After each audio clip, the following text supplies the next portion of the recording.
어르신들이 보기에는 짧은 삶일지도 모르나 참 어디서부터 꼬였는지 사연으로 수장에 목구멍이 턱하고 막혀옵니다. 막장 드라마에서나 나올 법한 제 사랑에 대해 실컷 욕하셔도 될 심정으로 한번 보내봅니다. 어렸을 적 저희는 제법 넉넉하게 사는 중산층 가구였어요. 사업을 하는 아버지는 경제적으로도 가정적으로도 늘 든든한 존재였고 엄마가 몸이 약한 것 빼고는 형제 4명과 우애좋게 잘 지냈습니다. 저희 형제들은 영특하고 똑똑한 편이었습니다. 누나는 미술에 탁월한 재능이 있었고 동생 한 명은 법조인이 되고 싶어 했으며 다른 동생은 의사가 되고 싶어 했습니다. 저 역시 피아노를 제법 잘 쳐 유명 음대를 다니고 있었어요. 그중 장남인 형은 차기 아버지의 뒤를 이어 저희 집을 든든하게 받쳐주는 기둥이었습니다. 대신 형은 아버지처럼 사업에 관심이 있는 것보다 교육자의 길을 원했어요. 학문적으로도 영민한 형은 명문대학교를 장학금으로 마친 후 부푼 교수의 꿈을 안고 미국으로 유학을 떠날 준비를 했습니다.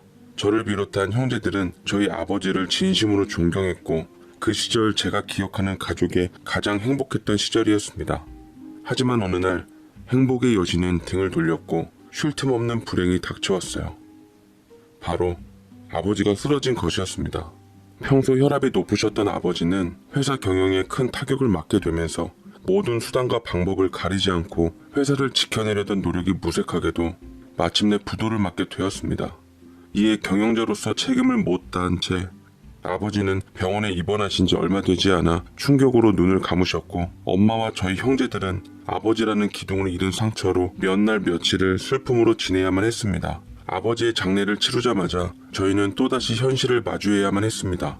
네, 회사의 막대한 채무로 인해 집안 곳곳에 차압딱지가 붙었고 저희의 넉넉했던 경제적 상황은 나락에 떨어지고 말았어요.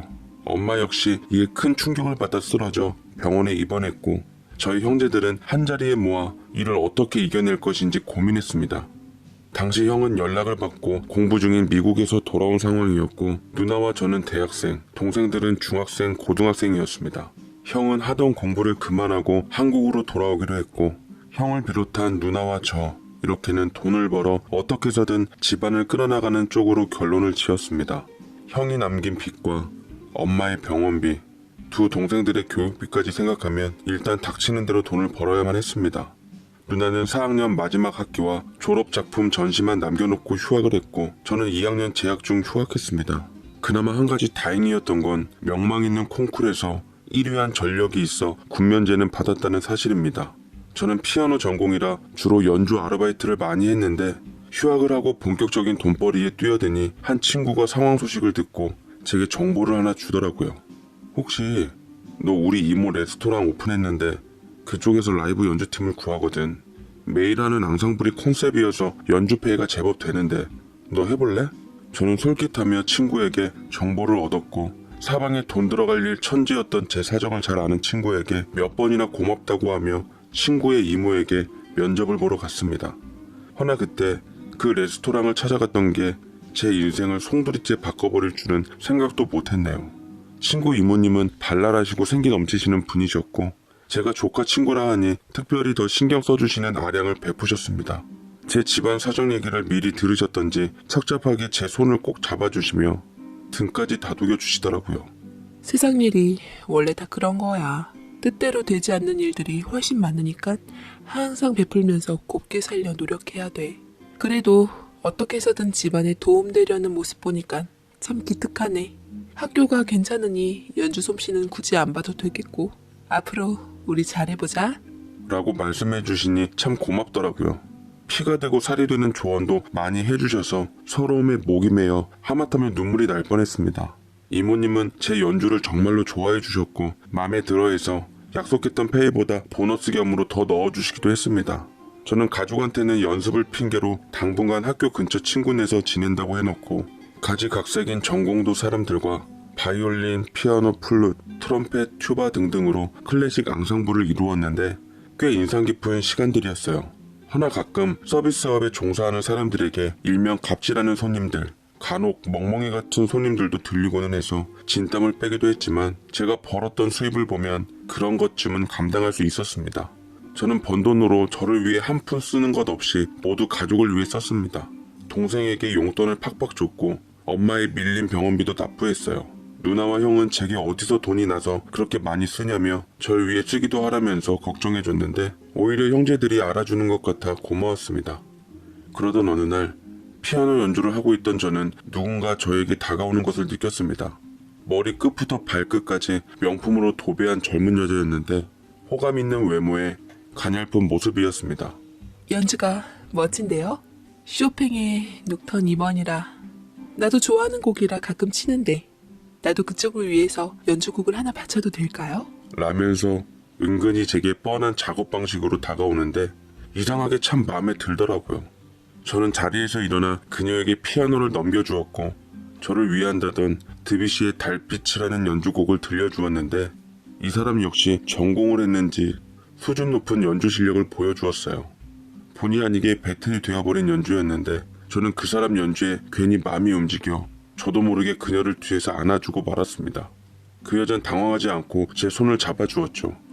그냥 별거 아니었는데 그땐 왜 그랬는지 내 처지가 너무 힘든 상황에서 나를 위한 연주라던 그 마음이 큰 위로가 되더라고요. 언제부턴가 내가 아닌 가족을 위해서 살게 돼버린 삶은 내게 부담이고 힘겨웠나 봅니다. 그 여자는 자기 명품 옷을 벗어 제 어깨에 건네주고는 맺힌 눈물을 닦아주었습니다.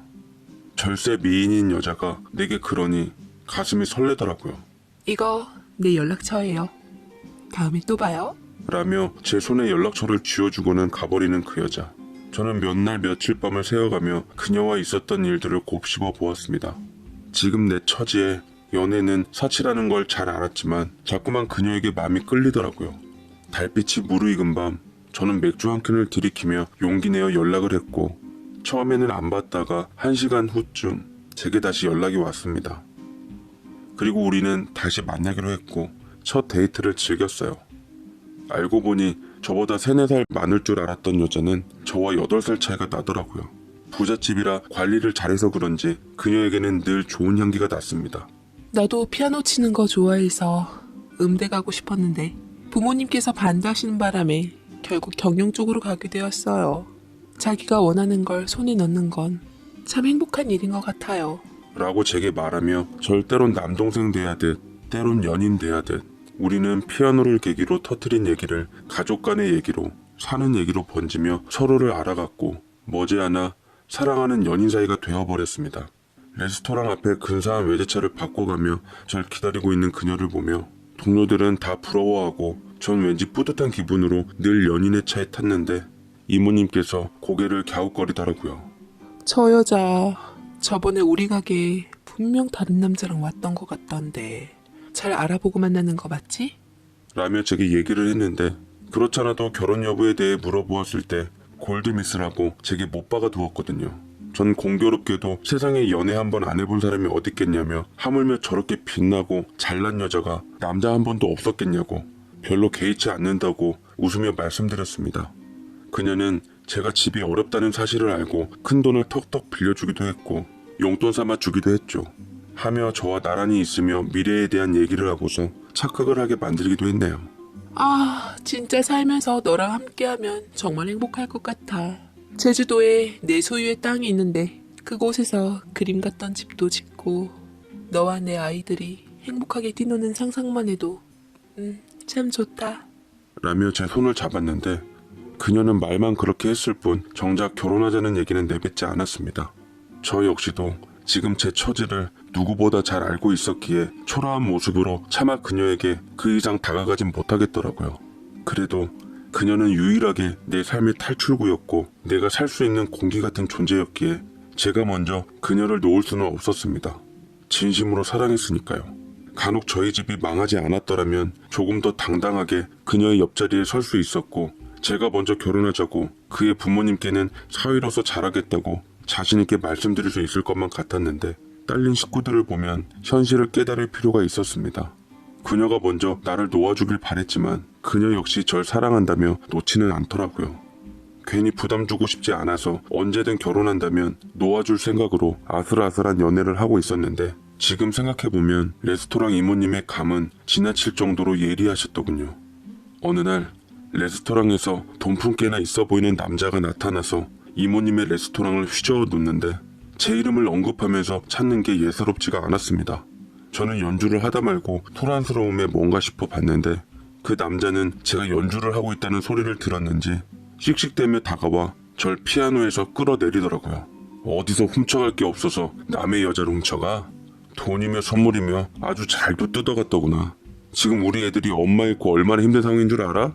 너 하나 때문에 애셋 두고 지금 이혼하니 많이 하고 있다고 라고 절 밀쳐버리고 구둣발로 절 치려고 하는 순간 갑자기 멈칫하더니 어이없게도 난생 처음 봤던 그 남자 입에서 제 이름이 나오질 않겠어요? 잠깐. 야, 너 경준이 동생 맞지? 자경이 이모 아들. 너희 엄마 이름이 엄자경 맞지? 라며 익숙한 이름들이 그 남자 입에서 흘러나오는데 흠씬 두들겨 맞다가 메타작이 멈춰 조금씩 몸을 일으키며 그 남자를 똑똑히 보니 그만 탄성이 흘러나왔습니다. 다름 아닌 엄마 친구 아들로 저희 큰형이랑도 쭉 학창시절 친구였던 형이었죠. 어렸을 적에는 집안 왕래도 잦아서 가족 모임도 많이 갖고는 했는데 저와도 나름 잘 지냈던 사람이었습니다. 그 형 역시 저보다 8살 많았는데 대학 마치고 유학 가서 그곳에서 연애한 사람과 결혼했다는 소리를 들은 적이 있었습니다. 그 집 어머니는 저희 집이 망할 조짐이 보였을 때부터 행여 손 벌릴까 싶어 냉정하게 저희 엄마랑 관계부터 끊어버렸는데 진심으로 형 부부가 한국에 와서 사는지조차 몰랐네요. 근데 하필 그 형의 부인이 제가 사랑했던 그 여자였다니요. 형은 얼마 전 호텔에서 치룬 쌍둥이 돌잔치 사진이며 부인과 함께 했던 결혼식 사진이며 정겨운 가족들 사진이며 다 꺼내 보였는데 인정하지 않을 수가 없었죠. 제일 억장이 무너졌던 건 그 형의 부인이라는 사실보다 그토록 사랑했던 내 사람이 이미 다른 남자의 여자였다는 거, 그걸 철저하게 숨기고 내게 접근한 무자비한 사람이었다는 건 정말 충격이었습니다. 저는 배신감에 부들부들 떨면서 그 여자의 해명을 듣기 위해 찾아갔지만 그 사람은 이미 모든 게 엎질러진 걸 안 건지 제 연락을 피하더군요. 그리고 남겨진 책임은 모두 제가 떠안아야 했습니다. 알든 몰랐든 이미 전 그 여자 때문에 남의 가정 파탄내버린, 그것도 어머니의 친구 아들이자 형의 친구의 아내를 빼앗은 내연남이 되어버렸고, 그 소식은 송두리째 파탄 난 날 병상에 있던 어머니와 저희 형제들에게 모두 알려지고 말았습니다. 어머니는 아들을 잘못 키웠다며 다 내 죄라고 이불을 붙들고 울고만 있었고, 큰형은 무턱대고 최소한 제 해명조차 듣지 않은 채 절 몰아갔습니다. 창피한 줄 알아. 너 그럼 그동안의 돈들 다 그 여자한테서 받은 돈이었어? 더럽다 더러워. 너 그렇게 살지 마. 남의 눈에 눈물 빼면 네 눈에는 피눈물 뽑는 법이야. 라고 해서 저는 아무것도 모르면 그런 말 하지 말라며 소리를 쳤고 한바탕 형이랑 주먹 다짐을 하며 싸웠습니다. 난 단지 사랑을 했을 뿐인데 왜 결과가 이리 된 건지 모르겠더라고요. 저로 인해 결국 집안의 명예까지 더럽히게 된 것 같아 죄스러웠습니다. 저는 한동안 충격에 정신을 차릴 수가 없었습니다. 저는 레스토랑을 그만두었고 다시 평범한 일자리를 구했지만 연주페이에 못 미치는 금액에 어렵기만 했죠. 그간 집안에 보탰던 돈이 없어지자 다시 휘청거렸고 그 와중에 엄마의 심장병이 도저 쓰러져 급히 수술이 잡혔습니다. 생활비와 빚만으로 허덕이고 있는 신세에 엄마의 큰 금액에 수술비까지 감당할 수가 없겠더군요. 그렇다고 엄마 수술을 미룰 수도 없는 노릇이었고요. 그러자 형이 은근히 제게 얘기를 하더이다. 너 혹시 전에 만났던 그 여자한테 돈 좀 어떻게 융통할 수 없겠냐? 네 일 때문에 학창시절 친구들한테 손가락질 받고 있어서 아무도 내게 돈을 안 꿔주려고 하더라. 책임도 네가 져봐. 그 여자 알고 보니 엄청 준재벌집 딸이더라고. 악연도 인연인데 잘 좀 얘기해봐. 기가 막히게도 형은 저를 잡을 듯 할 땐 언제고 이제 와서 그 여자에게 돈 융통을 해보라는데 그것 때문에 형이랑 또 한 번 치고받고 큰 싸움이 일었네요. 하지만 그놈의 돈이 계속 제 발목을 잡았고 부모님 수술로 인해서 저는 결국 공리 끝에 그녀에게 연락을 했습니다. 그녀는 우습게도 제 전화 한 통에 병원으로 달려와 돈을 내놓더라고요.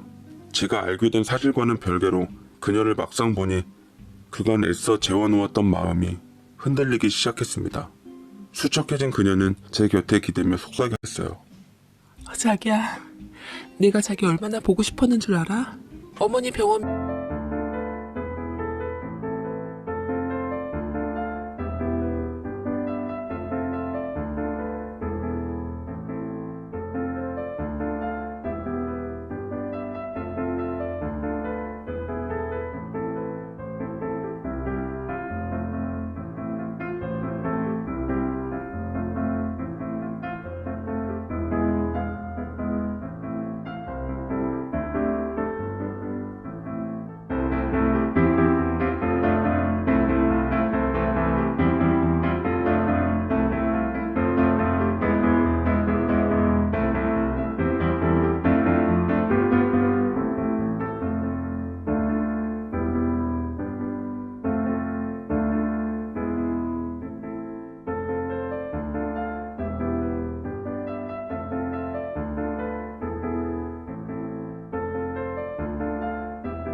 이면 급한 돈인데 그 정도는 내가 해줘야지.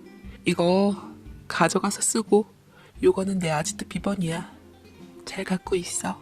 라며 제 손에 오피스텔 주소를 주며 엄마 수술비까지 함께 건네었습니다. 그걸로 저희 엄마 수술비는 마련하게 되었고 형은 입도 뻥끗하지 않은 채 잠자코 있었죠. 저는 그렇게 미래가 보이는 파국이 치닫는 관계에 다시 발을 들이게 되었습니다. 대가로 저는 그토록 필요했던 돈과 그녀의 사랑을 얻었고요. 말만 잘하면 원하는 금액은 쉽게 나오더군요. 저로 인해 조금씩 집안 환경은 나아지기 시작했습니다. 누나 마지막 학기도 복학시켜줬고 동생들 학원도 좋은 데로 옮겨 원하는 대학 진학을 위해 뒷바라지를 아낌없이 해줬어요. 집도 조금 나은 환경으로 이사하게 해줬습니다. 형제들은 제가 큰 돈을 벌어오자 처음에는 그 돈 어떻게 벌었냐고 캐묻고 의심했지만 점차 자신에게 돌아오는 혜택이 많아지니 입을 다물었습니다. 제가 돈을 내놓지 않으면 살 수가 없으니 뭔가 찝찝한 일을 한다 한들 뭐라 할 재간이 없어 아예 알 길을 닫은 것입니다. 처음엔 곤란하지 않아 다행이다 싶었지만 한편으론 형제들이 무서워지더군요. 그러다가 교수의 꿈을 포기한 채 학원 강사로 월급쟁이 노릇하고 있는 형이 저를 앉혀놓고 말했습니다. 나 사실은 미국에 있는 교수님께 연락이 왔어. 내 사정 알고 장학금을 지원해 주시겠다는데 일단 미국에 들어가려면 최소한의 보증금이 필요해. 네가 나 좀 도와주면 안 될까? 이번이 나한테는 정말 마지막 기회라서 그래. 이 은혜 평생 안 잊을게. 라고 말하는데 굳이 입을 열진 않았지만 눈빛으로는 그 여자한테 연락해서 어떻게든 해결바라라는 명령이 담겨 있었죠. 오죽하면 그럴까 싶어 저는 형의 절실함이 가슴 안쪽까지 전해져와 모른 척할 수가 없었습니다. 그날 밤 저는 저를 찾는 그녀에게 형이 필요한 돈을 요구했고 처음에는 금액이 커서 부담스러워했던 그녀 역시 결국은 어떻게든 돈을 마련해 주었고 형은 그 길로 제게 고맙다는 말도 없이 미국으로 떠나버렸습니다. 그리고 결국 꼬리가 길면 잡힌다고 그녀 역시 참다 못해 눈 감아주려 했던 남편에게 덜미를 잡혀 이혼당하게 되었죠. 하지만 눈 하나 깜짝하지 않았던 제게 이혼한 날 웃으며 근사한 모양새로 나타나더라고요. 나 때문에 이혼당했나 싶어 저는 미안함에 그녀를 만났는데 그녀는 신경 쓰지 말라며 차라리 잘 됐어. 애 때문에 남편하고 어쩔 수 없이 살았는데 그냥 이제 다 끝내고 내 행복 찾으면서 살려고 해. 자존심 때문에 말은 안 했는데 그 사람도 지금 두세 집 살림하고 있고 신혼 초부터 한결같이 바람 피운 남자면서 참 나한테 하는 꼴 보면 기가 막히더라고. 그저 우리 애들만 불쌍하게 돼서 마음에 걸리긴 하는데 그것도 다 품 안의 자식들이니까 괜찮아. 어차피 우린 쇼윈도우 부부라서 절대로 자기 탓 아니니까 신경 쓰지 말고 대신 앞으로 우리도 못 만날 것 같아. 오늘이 마지막이니까 자기도 좋은 여자랑 행복했으면 좋겠다. 라면서 그렇게 마지막으로 제 곁을 떠났습니다. 너무나도 사랑했지만 그녀가 유부녀였기에 최대한 곁을 안 주려고 드문드문 만남을 유지했지만 막상 그녀를 못 본다니 어찌해야 할지 저도 무너졌습니다. 눈앞이 아득하더라고요. 그렇지만 그녀가 절 놓은 이상 붙잡을 수 없었기에 기꺼이 놔주며 저 역시 그녀가 행복하기를 바랬어요. 그 후로 저도 그녀를 잊기 위해 다른 여자들을 많이 만났습니다만 이상하게 다 마음이 가질 않더라고요. 만나는 여자들 속에서 그 여자의 모습과 향기를 찾고 있었고 어쩌다가 마음에 드는 여자를 보면 그 여자와 판박이처럼 닮아 있어 죄책감에 힘겨웠습니다. 참 사랑이 웃긴 게 이상하게 시간이 지날수록 다른 여자를 만날수록 난 그녀가 더 그리웠고 보고 싶더라고요. 그러다 미국으로 유학 간 형이 잠시 한국에 들어왔을 때 식구들을 보려고 들렀는데 그때 제게 그 여자의 얘기를 들려주었습니다. 그 여자 바람핀 것 때문에 이혼당한 후 친정에서도 쫓겨났대더라. 양육권도 다 뺏기고 위자료도 한 푼 못 받고 아주 개털됐지 뭐. 혹시 그 여자가 너한테 찾아와서 줬던 돈들 다 달라고 하면 절대 모른다고 해. 줄 돈도 없을 뿐더러 괜히 정이 약해져서 볼 것 하나 없는 여자 들러붙게 하지 말고 라면서 제게 신신당부를 했는데 이런 도덕성으로 교수가 되겠다고 공부하는 형이 참 가짜게 느껴지더라고요. 우리 망했을 때 등 돌린 사람들 그렇게 미워하고 헐뜯더니만 정작 본인이 그러니 오만 가지 정이 다 떨어졌습니다. 저는 그 소리를 듣자마자 집에서 나가 그 여자에게 연락을 했고 돈 한 푼 없이 작은 원룸 하나를 얻고 사는 그녀를 다시 만날 수 있었습니다. 물론 물질적으로는 초라하게 돼버린 그녀였지만 저는 오히려 거리낌 없이 사랑했던 그녀를 만날 수 있었어요. 형은 그녀와 다시 만나는 절 보고 미쳤다고, 한번 바람핀 여자 너와 결혼해서는 못 필 것 같냐고 어떻게 해서든 막으려고 했지만 순진한 사랑에 빠진 저는 그냥 마음 가는 대로 행복하고 싶었을 뿐이었네요. 그녀와 함께 살림을 합치면서 힘들게 이룬 사이인 만큼 남부럽지 않게 잘 살아나가고 있습니다. 부잣집 딸로 자라 뭐 하나 할 줄 모르는 그녀에게 제가 처음 어렵게 살았을 적이 떠올라 하나둘씩 알려주었고 그녀는 서투른 솜씨로 잘 해내려고 노력했습니다. 다만 제가 8살이나 어려서 그런지 아니면 무슨 다른 이유가 있는지 연주 활동을 하며 알게 된 제 또래 여자들을 살짝 경계하기도 했지만 전 그 모습마저 귀엽고 참 좋습니다. 제가 연주 활동으로 적은 돈을 가져다 주지만 씀씀이가 클 줄 알았던 아내는 야무지게 잘 생활하더라고요. 푼돈이었지만 모으는 재미도 있다며 미소 짓는 그녀는 다행히 1년 정도 후 쫓겨난 친정 부모님한테도 다시 연락이 닿게 되어 저는 정식으로 인사를 드리러 가게 되었습니다. 아내는 저와 결혼하겠다고 선전포고를 했고 머지않아 그녀는 재혼, 저는 초혼으로 소소한 결혼에 골인도 하게 되었습니다. 외국으로 떠나는 근사한 신혼여행 대신 우리나라 전국 방방곡곡을 다니면서 여행을 했고 아내가 된 그녀와 함께하는 삶이 정말 천국 같습니다. 어찌 보면 잘못된 관계에서 시작된 거라 안 좋은 시선으로 바라볼 수도 있겠지만 그래도 이런 사랑도 있구나라며 알아주시면 좋을 듯 합니다. 제 사연 읽어주셔서 감사드리고 먼 훗날 또 다른 사연으로 찾아뵙겠습니다. 감사합니다.